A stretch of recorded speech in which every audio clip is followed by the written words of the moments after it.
Guys, മറ്റൊരു വീഡിയോയിലോട്ട് എല്ലാവർക്കും സ്വാഗതം.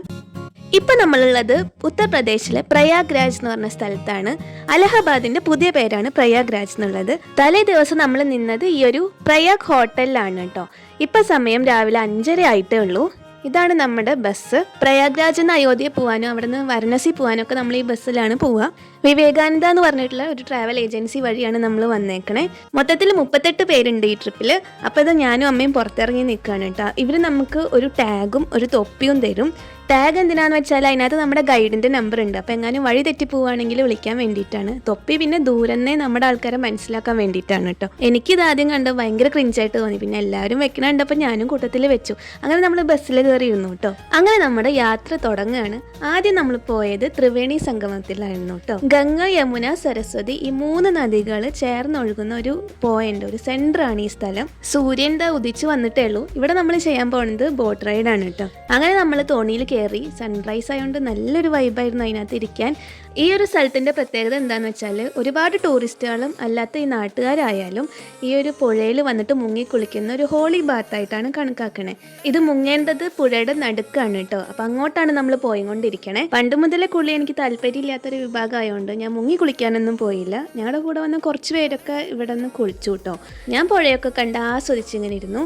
ഇവിടെ നിന്ന് മുങ്ങി കുളിച്ചിട്ട് പിതൃതർപ്പണം ചെയ്യേണ്ടവർക്ക് ചെയ്യാം കേട്ടോ. അങ്ങനെ അതൊക്കെ കഴിഞ്ഞിട്ട് നമ്മൾ അടുത്ത സ്ഥലത്തോട്ട് പോയി. ആനന്ദ് ഭവൻ, ജവഹർലാൽ നെഹ്റുവിൻ്റെ വീടായിരുന്നു ഇത്. ഭയങ്കര ബ്യൂട്ടിഫുൾ ആയിട്ടുള്ള ഒരു സ്ഥലമാണ്. ഇപ്പം ഇത് മ്യൂസിയം ആയിട്ടാണ് ഉള്ളത്. നെഹ്റു ഉപയോഗിച്ചിരുന്ന ഒരുപാട് സാധനങ്ങൾ, പെന്നായാലും ബുക്കായാലും ഒക്കെ ഇവിടെ ഉണ്ട്. എനിക്ക് ഈ പണ്ടത്തെ ആൾക്കാർ ഉപയോഗിച്ചിരുന്ന ഒരുപാട് കാര്യങ്ങൾ കാണാൻ ഭയങ്കര ഇഷ്ടമാണ് കേട്ടോ. ഇതിൻ്റെ കോമ്പൗണ്ടിലുള്ള വേറൊരു മാൻഷനാണ് സ്വരാജ് ഭവൻ. അത് ഇന്ദിരാഗാന്ധി ജനിച്ച സ്ഥലമാണ്. നല്ല ഭംഗിയുണ്ടായിരുന്നു കാണാൻ. പുതിയതായിട്ട് പെയിന്റ് അടിച്ച് വെച്ച ബിൽഡിംഗ് പോലെ ഉണ്ട്.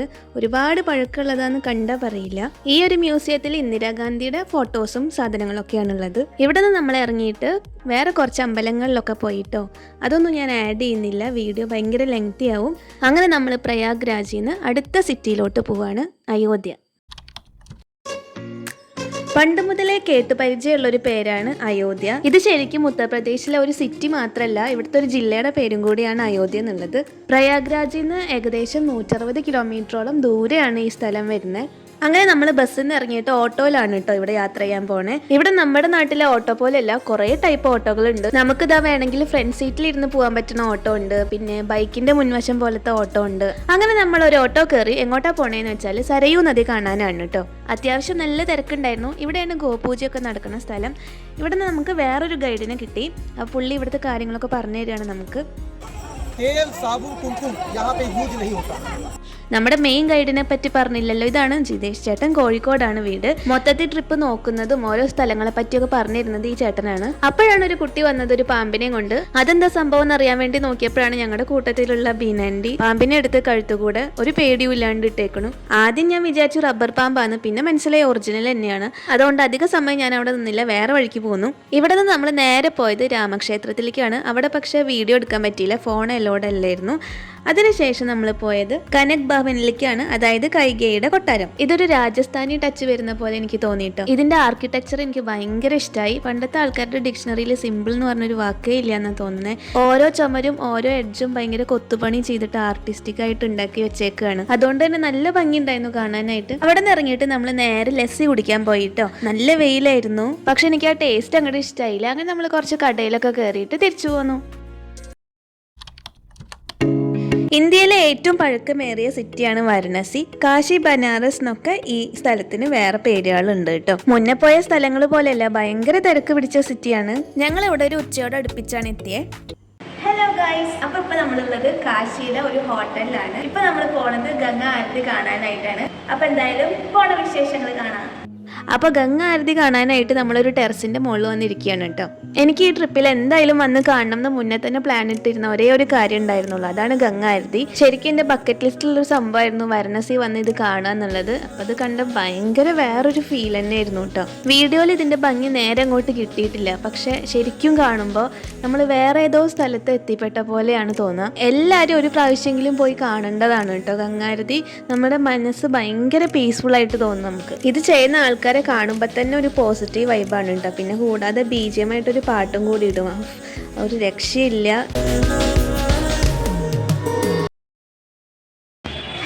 ഗൈസ്, അപ്പോൾ ഇന്ന് നമ്മൾ രണ്ടാമത്തെ ദിവസമാണ് കാശിയിൽ. അപ്പോൾ ഇന്ന് നമ്മൾ പോണത് കുറച്ച് ടെമ്പിൾസിൽ പോകും, പിന്നെ ബനാറസ് ഹിന്ദു യൂണിവേഴ്സിറ്റിയിലൊക്കെ പോകും കേട്ടോ. ഇന്നലെ നമ്മൾ ഗംഗാരതി കണ്ടിട്ട് തിരിച്ചു വന്നു. ഇന്നും കൂടിയുള്ളൂ കാശിയിൽ. അതിനുശേഷം നാളെ ഗയ എന്ന് പറഞ്ഞൊരു സ്ഥലത്തേക്കാണ് നമ്മൾ പോകുന്നത്.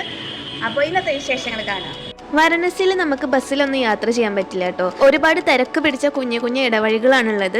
ഈ വീഡിയോ എടുക്കുമ്പോൾ തന്നെ അമ്മ ബാക്കിൽ നിന്ന് പറയുന്നത് ഫോൺ മുറുക്കെ പിടിച്ചോന്നൊക്കെ. അതുകൊണ്ട് ഇവിടുത്തെ ആൾക്കാർ മെയിനായിട്ട് റിക്ഷകളാണ് യാത്രയ്ക്ക് ഉപയോഗിക്കുന്നത്. നമ്മൾ നടന്നാണ് ഓരോ സ്ഥലത്തേക്കൊക്കെ പോയത്. അപ്പോഴാണ് ശരിക്കും തൊപ്പിയുടെ ആവശ്യം മനസ്സിലായത് കേട്ടോ. വാരണാസിയിൽ 80 മുകളിൽ ഘട്ടുകളുണ്ട്. ഘട്ട് എന്ന് പറഞ്ഞാൽ പുഴക്കടവിനെയാണ് ഈ പറയണേ. നമ്മൾ പുലർച്ചെ 2:30 എണീറ്റ് ഇവിടുത്തെ മെയിൻ അമ്പലമായിട്ടുള്ള കാശി വിശ്വനാഥ ക്ഷേത്രം കാണാൻ പോയിട്ടോ. അവിടെ ഫോൺ അലോഡല്ലായിരുന്നു. അതിനുശേഷം നേരെ പോയത് മണികർണിക ഘട്ടിലേക്ക്. മൃതദേഹങ്ങൾ ദഹിപ്പിക്കുന്ന സ്ഥലമാണ് മണികർണിക. ഒരു ദിവസം 200 കൂടുതൽ മൃതദേഹങ്ങൾ ഇവിടെ ദഹിപ്പിക്കും കേട്ടോ. ഇത് നമ്മുടെ ഗൈഡ് ജിതേഷ് ചേട്ടൻ എടുത്ത ഫോട്ടോസ് ആണ് കേട്ടോ. ഇവിടെ നമുക്ക് ഒരുപാട് അഘോരികളെയും സന്യാസികളെയും ഒക്കെ കാണാൻ പറ്റും. ഭയങ്കര പേടിപ്പെടുത്തുന്ന ദൃശ്യങ്ങളാണെങ്കിലും ഒരു ദുർഗന്ധോ നെഗറ്റീവ് എനർജിയോ ഒന്നും നമുക്ക് ഇവിടുന്ന് ഫീൽ ചെയ്യില്ല. വാരണാസി വരുന്നുണ്ടെങ്കിൽ മസ്റ്റ് വിസിറ്റ് ആയിട്ടുള്ള ഒരു സ്ഥലമാണ് മണികർണിക. അവിടെ നിന്ന് ഇറങ്ങിയിട്ട് നമ്മൾ നേരെ കുറച്ച് അമ്പലങ്ങളിലൊക്കെ പോയി, പിന്നെ തുളസിദാസ് മന്ദിറിലൊക്കെ പോയി കേട്ടോ. ഇതിന്റെ ചുമരിൽ രാമായണാണ് ഇങ്ങനെ എഴുതി വെച്ചേക്കണേ. പിന്നെ അവിടെ നിന്ന് നേരെ പോയത് ബനാറസ് ഹിന്ദു യൂണിവേഴ്സിറ്റി കാണാനാണ് കേട്ടോ. ഏഷ്യയിലെ ഏറ്റവും വലിയ ക്യാമ്പസ് ഉള്ള യൂണിവേഴ്സിറ്റിയാണ് ഈ BHU. മെഡിക്കൽ വിഭാഗവും അല്ലാത്തതൊക്കെ ഇവിടെ ഉണ്ട്. വാരണാസിയിൽ വലിയ വലിയ മെഡിക്കൽ കോളേജ് ഹോസ്പിറ്റൽ സെറ്റപ്പ് ഒന്നും ഞാൻ കണ്ടില്ല. അപ്പം എനിക്ക് തോന്നുന്ന ആൾക്കാർക്ക് അസുഖം വരുമ്പോൾ ഈ ഒരു കോളേജിലേക്കായിരിക്കും വരുന്നുണ്ടാവുക ചികിത്സക്കായിട്ട്. ഈ യൂണിവേഴ്സിറ്റിയുടെ ഉള്ളിൽ തന്നെ വേറൊരു അമ്പലം ഉണ്ട് കേട്ടോ. അതാണ് ബിർള മന്ദിർ. അതൊക്കെ കണ്ട് പിന്നെ അവിടെ നിന്ന് ഇറങ്ങി നമ്മൾ നേരെ പോയതാണ് രാംനഗർ ഫോർട്ടിലേക്ക്. കാശി രാജാവിന്റെ കൊട്ടാരമാണ് കേട്ടോ ഇത്. ഇതിപ്പോഴും ഗവൺമെന്റിന്റെ കയ്യിലല്ല, ഈ രാജാവിന്റെ ഫാമിലിയുടെ കയ്യിൽ തന്നെയാണ്. ഇതിന്റെ ഉള്ളിൽ നമുക്ക് അവർ ഉപയോഗിച്ചിരുന്ന വാളും തോക്കും അതൊക്കെ കാണാൻ പറ്റും. പക്ഷെ ഉള്ളിലേക്ക് ഫോട്ടോ അലോഡ് അല്ലായിരുന്നു കേട്ടോ. ഇവിടെ എനിക്ക് ഏറ്റവും ഇഷ്ടമായത് ഇതിന്റെ ഉള്ളിൽ ഒരു ടണൽ പോലത്തെ ഒരു സംഭവം ഉണ്ടായിരുന്നു. അത് കൂടെ അങ്ങനെ പോയി കഴിഞ്ഞാൽ ഗംഗാഘട്ടിലേക്ക് എത്തും കേട്ടോ. നല്ല വ്യൂ, നല്ല കാറ്റുള്ളൊരു സ്ഥലമായിരുന്നു അത്. അങ്ങനെ അവിടെ നമ്മൾ ഇറങ്ങിയപ്പോൾ ഒരു ഉച്ചയൊക്കെ ആയി. പിന്നെ നമ്മൾ ഭക്ഷണമൊക്കെ കഴിച്ചിട്ട് നേരെ പോയത് ഷോപ്പിംഗ് ചെയ്യാനായിരുന്നു കേട്ടോ. ബനാറസിൽ വന്നിട്ട് ബനാറസി സാരി കാണാതെ പോണത് മോശമല്ലേ. അപ്പൊ അതിന് വേണ്ടിയിട്ട് നമ്മൾ പോയത് ഈ ഒരു സാരി ഫാക്ടറിയിലേക്കാണ് കേട്ടോ. ഇവിടെ ഒരുപാട് ചുറ്റിലും സാരി ഫാക്ടറികൾ ഉണ്ട് കേട്ടോ. അപ്പൊ നമ്മൾ കയറിയത് അന്നപൂർണ എന്ന് പറഞ്ഞിട്ടുള്ള ഫാക്ടറിയിലേക്കാണ്. അപ്പൊ അത് അതിന്റെ ഉള്ളിലെ ചേട്ടൻ വീടുകളിൽ പത്രം ഇടണ പോലെയാണ് നമുക്ക് സാരികൾ എറിഞ്ഞു തരുന്നത്. ഇവിടെ 400 രൂപ മുതൽ ബനാറസി സാരികൾ തുടങ്ങും കേട്ടോ. ഈ ഒരു സാരിക്ക് 1500 രൂപയാണ് വരുന്നത്. ഒരു പ്യൂർ ബനാറസി സിൽക്കിന് 8000 രൂപയാണ് സ്റ്റാർട്ടിങ്. നമ്മളിതൊരു കാണാനുള്ള മോഹം കൊണ്ട് വന്നതാണ്, ഒന്നും വാങ്ങിച്ചൊന്നുമില്ല. പിന്നെ നമ്മുടെ കൂടെ വന്ന കുറച്ച് ആന്റിമാരെ ഇഷ്ടപ്പെട്ട സാരികൾ നോക്കി വാങ്ങിക്കുന്നുണ്ടായിരുന്നു. അങ്ങനെ ഈ ദിവസത്തോടെ വാരണാസി യാത്ര അവസാനിക്കുകയാണ്. നാളെ നമ്മൾ പുതിയ സ്ഥലത്തേക്കാണ് പോണത്, ഗയ. ബീഹാറിലാണ് ഗയ. അങ്ങനെ നമ്മൾ ഉത്തർപ്രദേശിൽ നിന്ന് ഒരു നീണ്ട യാത്രയ്ക്ക് ശേഷം ഗയയിലെത്തി. ബുദ്ധന്റെ ക്ഷേത്രങ്ങളാണ് ഇവിടെ മെയിനായിട്ടുള്ളത് കേട്ടോ. എല്ലാം അടുപ്പിച്ചടുപ്പിച്ചാണ് ക്ഷേത്രങ്ങളുള്ളത്. അതായത് ഭൂട്ടാനീസ് രീതിയിൽ, ജപ്പാനീസ് രീതിയിൽ, പിന്നെ ബർമീസ് മൊണാസ്ട്രി, തായ് മൊണാസ്ട്രി, അങ്ങനെ ഒരുപാട് ബുദ്ധക്ഷേത്രങ്ങളാണ് ഉള്ളത് കേട്ടോ. ഇതൊക്കെ വൈകുന്നേരം 6 മണിക്ക് അടയ്ക്കും. നമ്മളിവിടെ എത്തിയപ്പോൾ 5 മണി ആയിട്ടുണ്ടായിരുന്നു. അതുകൊണ്ടെല്ലാം ഓടി ഓടി നമ്മൾ കണ്ടു. ഒട്ടും തിരക്കില്ലാത്ത ഭയങ്കര സൈലന്റ് ആയിട്ടുള്ള സ്ഥലങ്ങളാണ് കേട്ടോ ഇത്. ക്ഷേത്രങ്ങളുടെ ഉൾഭാഗം ഭയങ്കര കളർഫുൾ ആയിട്ടുള്ള ആർക്കിടെക്ചർ ആണ്. ചുമരിലെ ഓരോ കഥകളൊക്കെയാണ് കൊത്തുപണി ചെയ്ത് വെച്ചേക്കണേ. പിന്നെ വേറൊരു കാര്യം ഞാനിവിടെ നിറഞ്ഞത്, ബുദ്ധന്റെ തലയിൽ മുടിയല്ല. ധ്യാനിക്കുന്ന സമയത്ത് തലയ്ക്ക് തണുപ്പ് കൊടുക്കാൻ വേണ്ടി ഒച്ചുകൾ കയറിയിരുന്നതാണ് ബുദ്ധന്റെ തലയിലെ ചുരുണ്ട മുടിയായിട്ട് നമുക്ക് തോന്നണത്. ഇത്ര കൊള്ളാല്ലേ.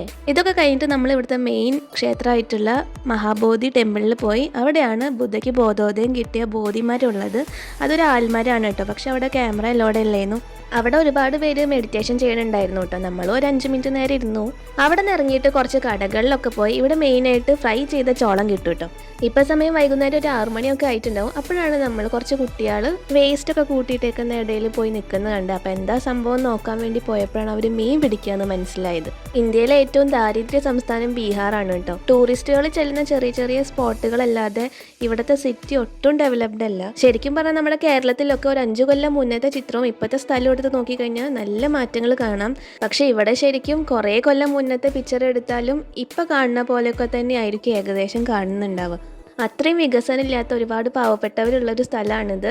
ഇതോടെ നമ്മുടെ യാത്ര അവസാനിച്ചു. നമ്മൾ തിരിച്ച് വാരണാസിയിലോട്ട് വരികയാണ്. പിറ്റേ ദിവസമാണ് നമ്മുടെ ഫ്ലൈറ്റ്. ഈ ട്രിപ്പ് ശരിക്കും ബാക്കിയുള്ള ടൂറ് പോണ പോലെ ആയിരുന്നില്ല. ഇന്ത്യയുടെ സംസ്കാരവും ആ ഒരു ഹിസ്റ്ററിയൊക്കെ നമുക്ക് മനസ്സിലാക്കാൻ പറ്റുന്ന സ്ഥലങ്ങളായിരുന്നു അത്. വീഡിയോയിൽ കാണുന്ന പോലെയല്ല, നമ്മളവിടെ ചെല്ലുമ്പോൾ വേറെ തന്നെ ഒരു അനുഭവമാണ്. ലൈഫിൽ ഒരു പ്രാവശ്യമെങ്കിലും എല്ലാവരും പോയിരിക്കേണ്ട സ്ഥലമാണ് കേട്ടോ വാരണാസി. അവിടുത്തെ വ്യത്യസ്തരായ ആൾക്കാരും ആചാരങ്ങളും പഴയ തെരുവുകളൊക്കെ നേരിട്ട് കണ്ടാൽ തന്നെ മനസ്സിലാവുള്ളൂ. അപ്പോൾ അത്രയേ ഉള്ളൂ. വീഡിയോ ഇഷ്ടമായെങ്കിൽ ലൈക്ക് ചെയ്യുക, ഷെയർ ചെയ്യുക, പിന്നെ സബ്സ്ക്രൈബ് ചെയ്യാൻ മറക്കരുത്. മറ്റൊരു വീഡിയോ കാണുന്നവരെ ബൈ ബൈ.